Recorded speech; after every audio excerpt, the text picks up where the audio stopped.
Hello, my beautiful people, and welcome back. As always, my name's Hannah Hutchinson. I am your host and your conflict coach, and this is the Unconflicted Podcast.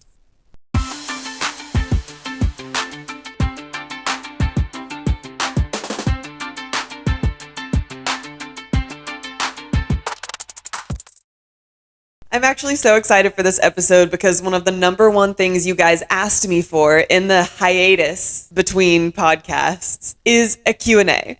And I do plan on doing more of these, so don't worry, this is not going to be the only one. So basically the format of today is that I've taken some of the most common questions that I get, either in my stories, in my DMs, or in person, and I have picked my favorites, and we are going to answer them today, and hopefully this will help so many of you. I want to take a short second to thank you guys for engaging with me on my social media, because that is how I know what you want. That is how I choose what episodes to do. That is how I pick topics. And in the future, that'll be how I choose guests. So I'm really thankful for all of you guys who are following me on social media and are engaging with my stories and with my posts, because that really makes this show what it is. Like I said last week, I am not here to waste any time. So without further ado, let's jump in. Some of these are pretty light and some of these are pretty heavy, but at the end of the day, I think they're all helpful and they're all kind of related and they're all very applicable to any kind of relationship. So as a reminder, even if these questions are worded in terms of dating relationships, marriages, partnerships, friendships, family relationships, it doesn't matter. They can still be applied to your situation. So the first thing we're going to talk about today is how much should we actually change for other people? And I feel like this question came up because I kind of mentioned this in last week's episode when I talked about how there are so many parts of us and who we are and how we present to the world that are flexible and malleable based on who we surround ourselves with and the influences that we allow. And I think it is important to talk about the limitations of that. Now, obviously, the answer to how much should we change for other people, along with the answer to a lot of the other questions on this list, is technically going to be it depends. And I remember when I was in school getting my degree in conflict resolution, that was one of the things my mentor told me, is that a lot of the questions I get when I work in conflict and work in relationships, the answer is usually going to be it depends, because every relationship is different. We're all unique humans with unique experiences, unique realities that we see these experiences through. And I've talked about that a lot on this podcast before, but the reason it continues to come up is because it is kind of the foundation of everything that I talk about. We are all unique. We are not always going to see situations the same way. We cannot expect other people to do the things that we would do or the things we think they should do. And so when we're talking about the parts of us that we do change for other people, it's important to recognize that there are boundaries to that, and those boundaries can change depending on the type of relationship, the type of person that you are, the type of person your partner or the other person is. All of these things are factors that play into the nature of the relationship inherently. And so it's up to each of us to decide how much we want to change for a person and how much of the things that we would need to change to make that relationship work are too centric to who we are that we can't change them. We're not willing to, because it wouldn't make sense for us. It would make us someone that doesn't feel like ourselves. It wouldn't feel authentic to us. And so the answer is you should change as much as you're willing to. And that doesn't mean you should change as much as possible. Changing as much as you're willing to change to make the relationship work is not the same thing as just changing as much as possible. So please don't get it twisted. What I mean by that is it's up to you to have the conversations in your relationships about the things that aren't aligned between you and decide together what changes are willing to be made and what changes are not willing to be made. What are your deal breakers? What are the things that you are not willing to change at all because they are part of who you are and they are important to you? And what things make you go, you know what? I don't actually know why I do that. I don't know why I feel that way. I guess I am kind of open to new ways of thinking about that. Because being open to changing the way you think or changing the way you act when you have new information or a new perspective is a normal and actually healthy way to approach life and relationships. And that does not mean that we should go around changing ourselves in order to make people like us or in order to make relationships work, if that means we're sacrificing things that are important to us. If you've listened to any of my previous podcasts, then you know a little bit about conflict styles.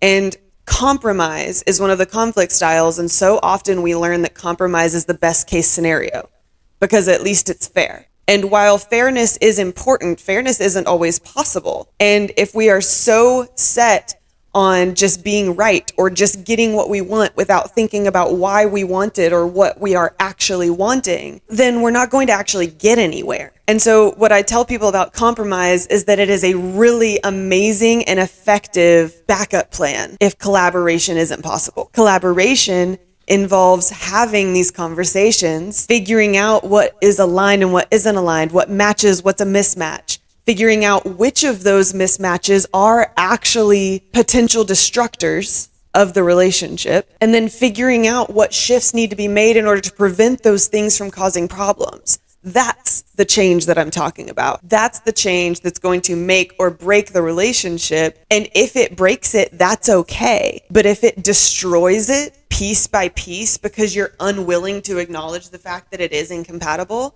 that's not okay. Okay, question 2. Can being with a toxic partner make someone a toxic partner? I love this question, and I'll tell you why. This is something that happens so often in unhealthy relationships, and we aren't talking about it enough. Being with a toxic partner can absolutely make someone a toxic partner in the sense that being with someone who is consistently showing toxic behavior can be very, very confusing and disorienting.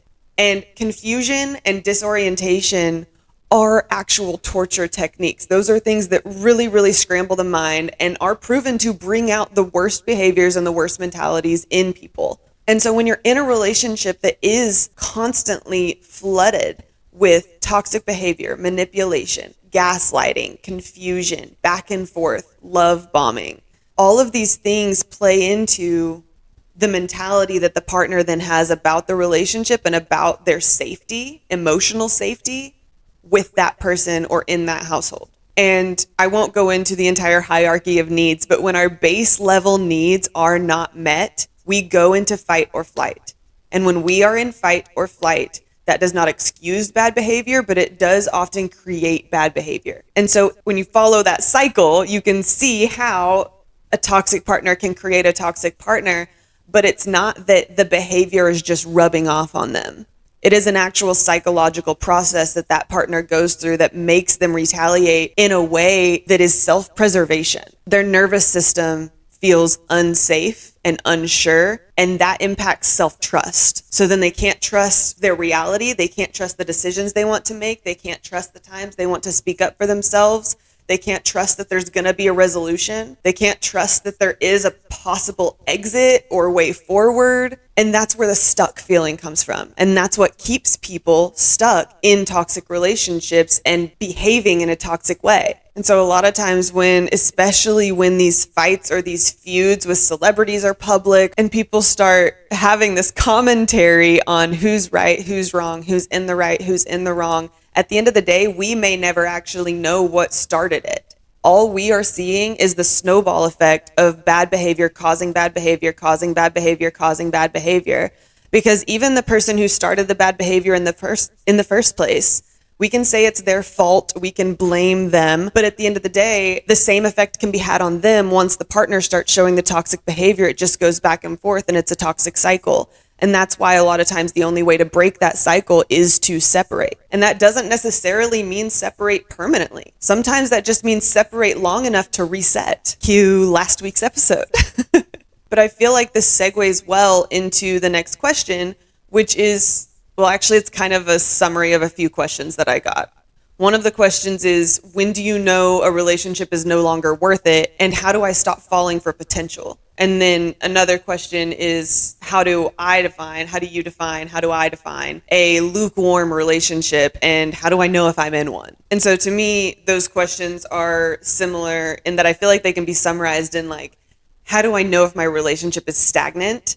And is it over if that happens? How do I know if it's over when that happens? And I think it's important for all of you guys to hear someone say that a relationship having boring times, a relationship going stagnant for a little while, that is so normal. There are going to be ebbs and flows. There are going to be waves of affection and love, and you're on the same page. And then there are just going to be months or years where you're just not really on the same page because so much has happened. Everything's changing. You're both in adjustment and transition, and it's just hard. And for some people, that is genuinely a deal breaker because they don't see a way forward. And sometimes there may not be one. And so that's when those relationships end, and that's okay. But sometimes it genuinely is just a phase of life, a phase of the relationship. Sometimes it has to do with something one partner is going through individually, but of course it's going to impact the relationship because the relationship you have with your partner permeates every single piece of your life if it's a healthy relationship. Well, and I guess in a bad way if it's an unhealthy relationship. But I also want to address the phrase lukewarm relationship because I do genuinely believe most relationships are going to have phases where they feel lukewarm.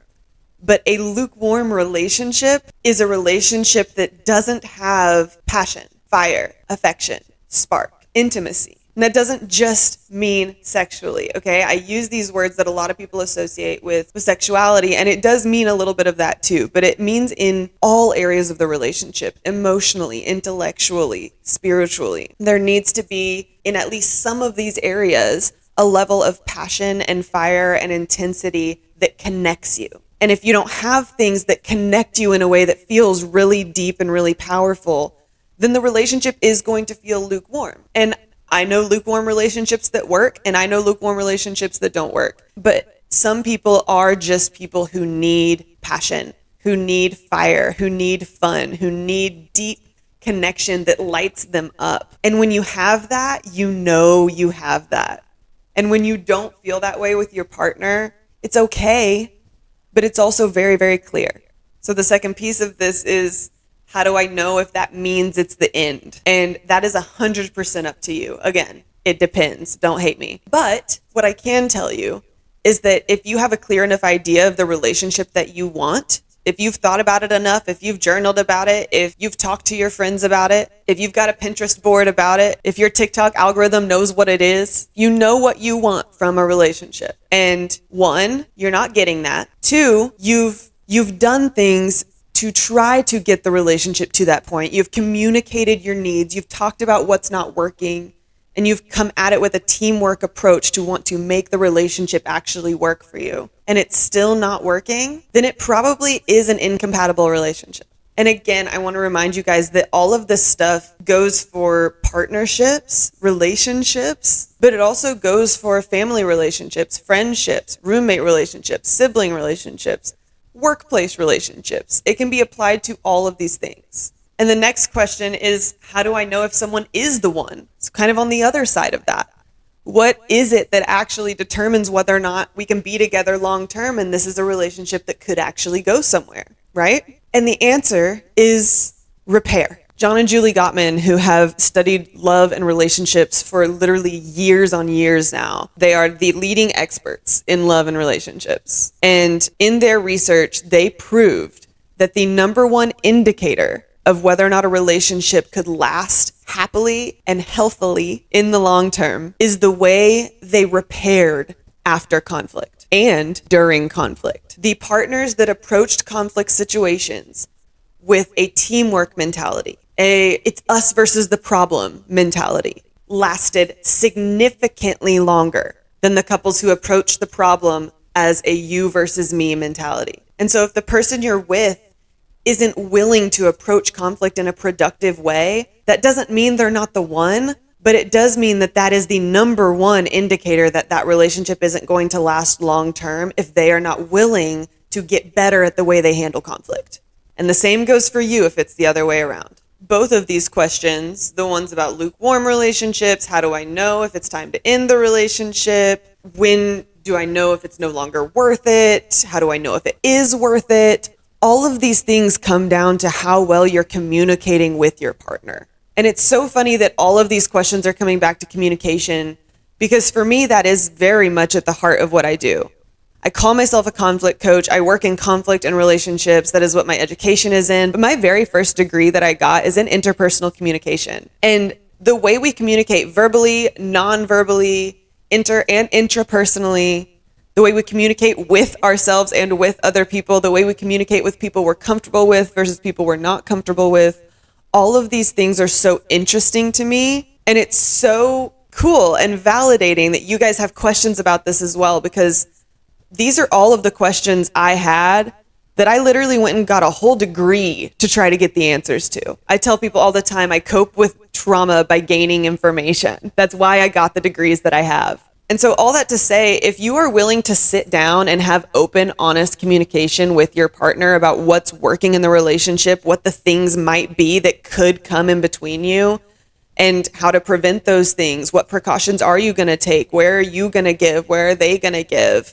Are we going to be focused on whether or not it's fair, or are we going to be focused on building a life that works for both of us in a way we both love, that's healthy and happy? If you try to communicate in this way, and the person you're communicating with, whether it's your partner or your mother or your roommate or your sister or your boss, if they're not willing to hear you and they're not willing to address the problem together in that teamwork mentality, then that is a red flag.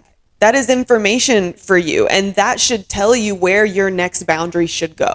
So speaking of boundaries and communication, I got this question and it really just stuck in my head because I have such strong opinions on this, and I'm so glad to finally have a platform to speak on this. So a few of you actually asked, essentially, what do I think about the impact that social media has had on communication, on dating, on just maintaining relationships in general? And my answer is that it has made it so much harder.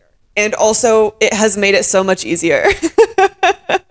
Essentially, I can see both sides of this argument, right? And I've done a lot of research on this. This topic is all over my For You page right now. I am very, very passionate about the fact that being constantly available and visible to everyone in your life or everyone in the world, if you have that kind of platform, being constantly available and visible is such a new phenomenon in the grand scheme of things. Even 50 years ago, if you called someone on their home phone and they weren't home, you left a message and they got back to you if they wanted to.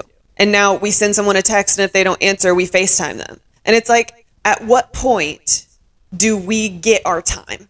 At what point do we to decide what we do with our time and our energy? And why currently do other people get to decide that for us because it's seen as rude if we don't answer or ignore a text? And don't get me wrong, like, I feel like my friends are going to listen to this and they're going to laugh because I am queen of responding immediately. But I also am a strong advocate for do not disturb, for sleep mode, for putting your phone down for a few hours and just existing in the world with the people or the pets who love you. I guess I've been talking generally about technology, but social media specifically has made so much of us visible, but we're having to put so much work into curating the parts of us that we're showing other people, when that time and that energy could be spent actively working on ourselves to be a better person in real life, so that that will then be reflected in the way we show up on social media. And I think too many of us are putting the social media perception before what's actually going on inside of us.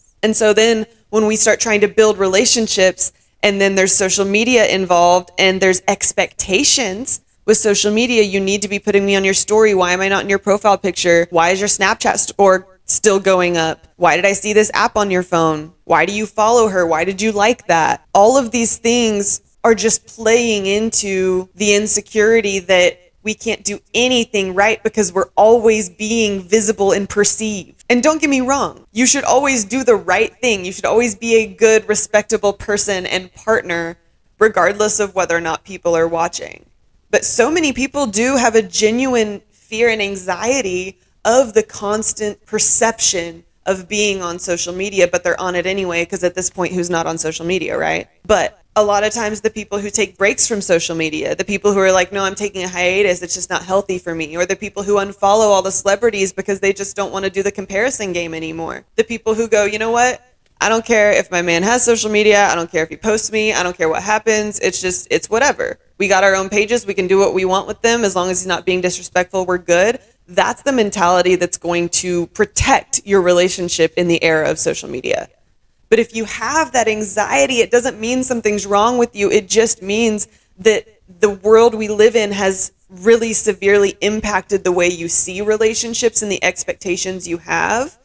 And it's probably time to ask yourself a few questions about the meaning behind the things you're expecting.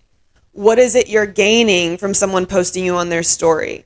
What is it you're losing from someone liking something you wouldn't have liked? And address those specific issues, not the actions that are being taken on social media. Because if there are actual value mismatches involved, then you're not going to get to that by fighting about what they have or haven't done on social media.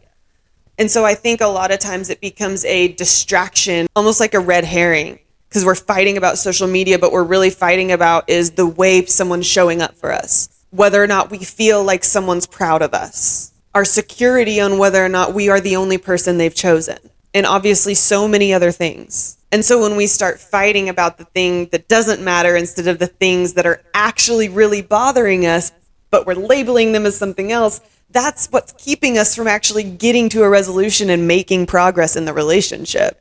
And so while I am all over social media, you'll probably hear my voice asking you to follow me on social media later in this episode. Like, I am so pro social media because there are so many things it genuinely can do, and it has provided so much access and so much community. There are so many good things if you use it for those good things. But it can also be a distraction to relationships because it comes between us and the problem. And so if we're trying to approach the conflict with an us versus the problem, that teamwork mentality, we can't because social media is in the way. And so I think we have to be aware of that and know how to work around that. And it can be a healthy, if not fun, addition to any relationship.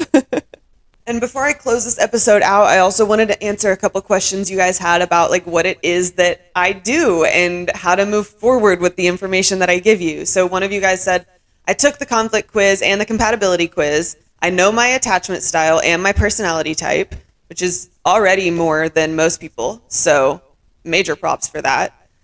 But I don't know what to do with this information. What's next? This is an amazing question, because we can gather all the information that we want, and we can just hoard it, and we can say, look at all of this stuff I know about myself. I'm so self-aware. Look how self-aware I am. I know all of these things.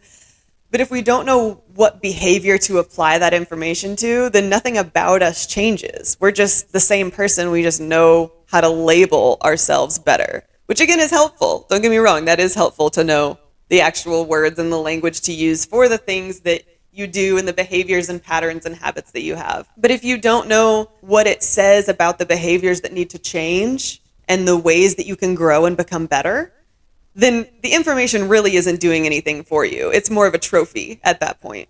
If you know your conflict style, if you know your compatibility score, if you know your attachment style or your Myers-Briggs personality test or your Enneagram, if you know all of these things, use it. And when I say use it, I mean communicate it.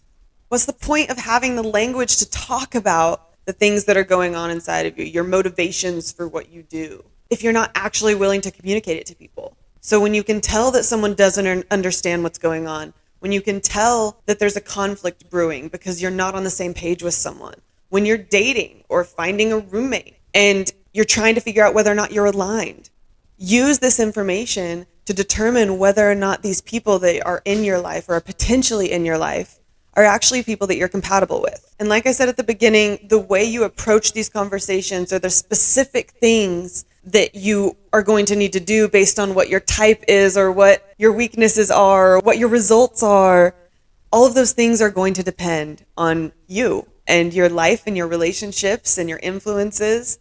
And if that is something you're struggling to figure out, if you're struggling to piece it all together, that is what I do. I can help you do that. One of the other questions that I get every single time I do an Ask Me Anything is, what is a conflict coach? And it's such a fair question. I totally get it. A conflict coach is still very, very new. It's a growing industry. I'm the only one in my area, and I haven't met a lot of other conflict coaches. But a lot of what I do is helping people figure out how to become the person they need to be to have the relationships that they want. For some people, it is relationships with their parents or relationships with their children. For some people, it's they're in college and they're having major issues with their roommate and moving out isn't an option. And so they need to figure out how to coexist. For some people, it is relationships or marriages.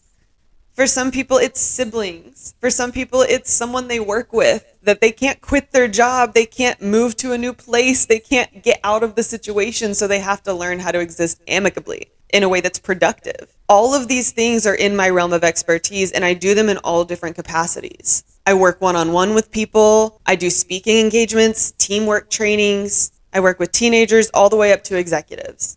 I work with singles. I work with couples. I work with groups.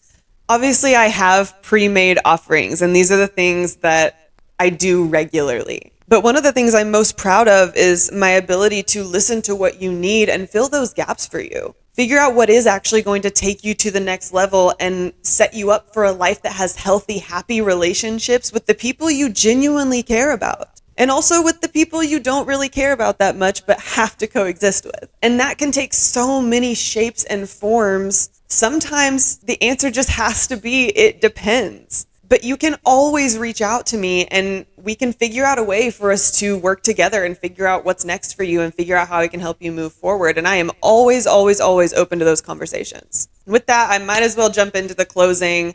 If you like today's episode, please like, share, and or subscribe so that this kind of content can reach more people like you. For behind the scenes, exclusive content, and all the things I've talked about in this episode, follow me on TikTok or Instagram at yourconflictcoach with 2 H's. And for comments, questions, submissions, or anything business or podcast related, you can email me at yourconflictcoach with 2 H's at gmail.com or the podcast Instagram at the unconflictedpod.